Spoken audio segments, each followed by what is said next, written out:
Hello दोस्तों, कैसे हैं आप? उम्मीद करता हूं आप अच्छे होंगे। इस वक्त इजराइल गाजा के अंदर, फलस्तीन के अंदर अंधाधुंध बमबारी कर रहा है और लोगों को निशाना बना रहा है। हमास और इजराइल में इस वक्त शदीद जंग चल रही है और इस जंग के चलते गाजा से अपडेट डेली कुछ न कुछ आती रहती है और गाजा को लेकर कौन सा देश क्या बात कह रहा है ये भी अपडेट आती रहती है। हम आपको वीडियो में बार बार बताते रहते हैं। आज हम गाजा की बात फिर करते हैं कि अल जजीरा की एक रिपोर्ट के मुताबिक वेस्ट बैंक के कब्जे वाले एरिया में फारून शहर में इजरायली हमले के बाद बहुत सारे गाजा वालों फलस्तीनी लोगों को हिरासत में रात भर रखा गया है इजरायली सेना द्वारा और उन पर अत्याचार किया गया है, उन्हें परेशान किया गया है, टॉर्चर किया गया है। अल जजीरा की दूसरी रिपोर्ट के मुताबिक फलस्तीनियों का यह कहना है कि इजराइल हमें जबरन दक्षिण गाजा की तरफ भेज रहा है, बंजर वाली खाड़ियों में जहाँ की बंजर जमीन है, हरियाली नहीं, लाइट नहीं, वहां पे कोई सुविधा ऐसी नहीं है, न वहां खाने को खाना है, न बिजली है, न पानी की व्यवस्था, कोई व्यवस्था नहीं है, बंजर जगह है। वहां में दक्षिण गाजा में इजराइल जाने पर मजबूर कर रहा है और जबरन भेज रहा है। तो वहां पहुंचने के बाद हमें एक लड़ाई और लड़नी पड़ेगी, वो अपनी पेट से लड़नी पड़ेगी, भूख से लड़नी पड़ेगी, वहां खाना भी नहीं है। इस तरीके से अगर हम वहां पहुंच जाते हैं और वहां रहते हैं तो हमें लगता है कि हम इजराइल की सेना के मारने से पहले भूख से तड़प तड़प कर मर जाएंगे। तो इस तरह की परेशानी में है गाजा के फलस्तीन के मुसलमान लोग। इस जंग के चलते दुनिया भर के मुसलमानों की नजर इस समय कुल मिलाकर 2 या 3 देशों पर है, जिसमें तुर्की है, ईरान है, यमन है। ये 2-3 देश हेडलाइन बनकर सामने आ रहे हैं, इन्हीं की चर्चाओं में रहते हैं। तो आज इन तीनों देशों की बात करेंगे इस वीडियो में, यमन की, तुर्की की और इजराइल की, कि किसने क्या कहा और कौन कितना एक्शन ले रहा है गाजा को लेकर। तो सबसे पहले बात कर लेते हैं तुर्की की। हम तुर्की का दोगलापन आपको दिखाने जा रहे हैं कि तुर्की कितना दोगलापन दिखा रहा है इस जंग को लेकर और क्या खेल खेल रहा है गाजा के मुसलमानों के साथ और हमारे साथ। आप देखें, ग्लोब आई न्यूज के रिपोर्ट के मुताबिक तुर्की के विदेश मंत्री ने 6 दिसंबर 2023 को कहा था कि तुर्की इजराइल के साथ अपने राजनीतिक संबंध खत्म नहीं कर रहा है, क्योंकि तुर्की के इजराइल से 74 वर्षों से संबंध चले आ रहे हैं, संबंध है, इसका इतिहास हमारे पास है। तो हम 74 वर्षों का जो हमारा संबंध इजराइल से रहा है उसको हम नहीं तोड़ रहे हैं, उसे हम बरकरार रखेंगे, आगे भी लेकर चलेंगे।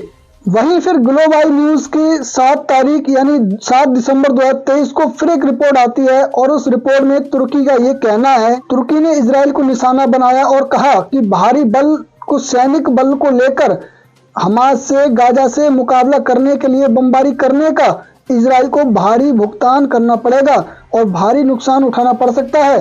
जो इजराइल इस वक्त गाजा में कर रहा है हमास के विरुद्ध, उसको लेकर तुर्की ने यह कहा कि इजराइल का परिणाम इसका बहुत गलत आएगा, इजराइल को नुकसान भुगतना पड़ सकता है।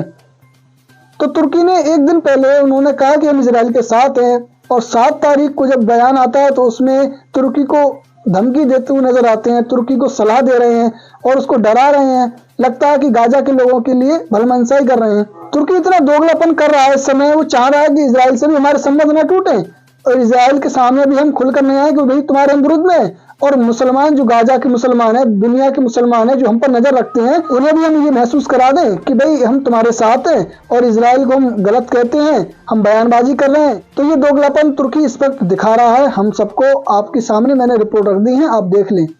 दूसरे देश की बात करते हैं ईरान की। तो ईरान स्टार्टिंग से ही इजराइल को धमकियां देता हुआ आ रहा है, वार्निंग देता आ रहा है और ईरान ने यही कहा है कि इजराइल जो गाजा के अंदर कर रहा है वो इलीगल है, गैर कानूनी है, गलत है, इसको फटाफट रोक दे वरना उसको गलत परिणाम भुगतने पड़ेंगे इसके। अब एक बयानबाजी ईरान की तरफ से और आई है, वो आपको मैं दिखा देता हूं। ग्लोब आई न्यूज ने 7 दिसंबर को 2023 को रिपोर्ट दी है। इस रिपोर्ट में ईरानी FM अब्दुल्लाह का एक बयान आया है। उन्होंने कहा है कि आने वाले दिन इजराइल के लिए काफी कठिन और भयानक साबित हो सकते हैं अगर इजराइल गाजा पर ये हमले करते रहेगा और ये युद्ध विराम नहीं करेगा, सीज फायर नहीं करेगा और युद्ध ऐसे ही हमले करता रहेगा, लोगों की जानें लेता रहेगा, तो आने वाले दिनों में इजराइल को काफी नुकसान झेलना पड़ सकता है। ये ईरान का एक इनडायरेक्टली संकेत देना है इजराइल को कि हम गाजा के साथ हैं और हम तैयार हैं, हमारे पास सैन्य बल है। अगर इजराइल ऐसा और करेगा तो हम इजराइल पर सैन्य कार्रवाई करेंगे और उसको मुंह तोड़ जवाब देंगे। ऐसा मतलब निकल के आ रहा है FM अब्दुल्लाह की बातों का। लेकिन दोस्तों, गाजा में जो जाने जा रही हैं उनका हल सिर्फ बयानबाजी नहीं है, इजराइल 7 अक्टूबर के बाद से अब तक हमले बराबर किए जा रहा है, लोगों की जानें ले रहा है, और ईरान है और देश है बयानबाजी बराबर दे रहे हैं, लेकिन इससे कोई फर्क इजराइल पर नहीं पड़ा है। अब बात कर लेते हैं यमन भी काफी एक्शन में है। यमन के लड़ाके हुतीज ने जो इजराइल के जहाज को पकड़ लिया था, उस जहाज को पकड़ने के बाद यमन ने उस जहाज को टूरिस्ट अट्रैक्शन के लिए बदल दिया गया है। उसको पहले पकड़ा था और उसमें अब ताकि टूरिस्ट घूमने आए, इस तरीके का माहौल वहां बना दिया है जहाज पर। और आप इस वीडियो में साफ साफ देख सकते हैं कि उस जहाज पर लोगों को नाचते, वाटर पाइप पीते, ठंड से ठिकुरते और वहां पे घूमते हुए देखा गया है। टूरिस्ट आते हैं, जाते हैं, वहां पे घूम रहे हैं, मौज मस्ती कर रहे हैं, सेल्फी ले रहे हैं, वीडियो बना रहे हैं, ऐसा कुछ कर रहे हैं वहां पे सब लोग टूरिस्ट। यमन ने पकड़ के उस जहाज को बंद कर दिया है। ग्लोबल न्यूज की एक रिपोर्ट है 6 तारीख यानी 6 दिसंबर 2023 को, जिसमें उन्होंने बताया कि यमन ने इजराइल पर 3 बैलिस्टिक मिसाइल दागी थी 6 तारीख को, जो कि बहुत खतरनाक और घायल होती हैं। तो इस तरीके से यमन तो काफी ऐसा नहीं कि बयानबाजी कर रहा है, वो एक्शन में है। उसने इजराइल के जहाज को पकड़ लिया, उस पर कार्रवाई की, साथ ही उस पर 6 तारीख को मिसाइलें भी दागी। इस तरीके से हूतीज काफी एक्शन में है, यमन काफी एक्शन में है। बल्कि तुर्की के तरह तो नहीं कर रहे ना, तुर्की जो दोगलापन कर रहा है, तुर्की के बराबर कोई भी इस्लामिक देश दोगलापन नहीं कर रहा, जबकि तुर्की को सबसे ज्यादा एक्शन लेने वाला इस्लामिक कंट्री मानी जाती है। लेकिन इस वक्त तुर्की ने अपना दोगलापन ऐसा दिखाया है कि दुनिया उसको थू थू कर रही है।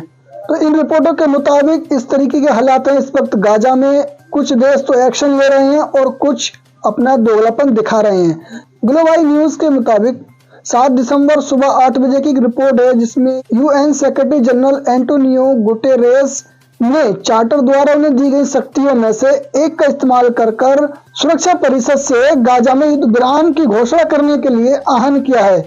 सिर्फ ये पहला शख्स ऐसा है जिसने गाजा में युद्ध विराम की मांग की है और उसके लिए आह्वान किया है, वरना सभी यूरोपीय कंट्रीज ये चाहते हैं, अमेरिका और भी देश ऐसे हैं जो उसके साथ हैं, वही चाहते हैं कि गाजा में और तबाही मचे, इजराइल और बमबारी करे। अरब कंट्रीज अपने अपने कामों में लगे हुए हैं, सिर्फ यमन और इजराइल इस वक्त एक्शन में है गाजा को लेकर। इस रिपोर्ट में इतना ही, मिलते हैं किसी नेक्स्ट वीडियो में, तब तक के लिए अपना ध्यान रखिएगा। न्यू, लेटेस्ट और सच्ची खबर देखने के लिए चैनल को सब्सक्राइब कर लें।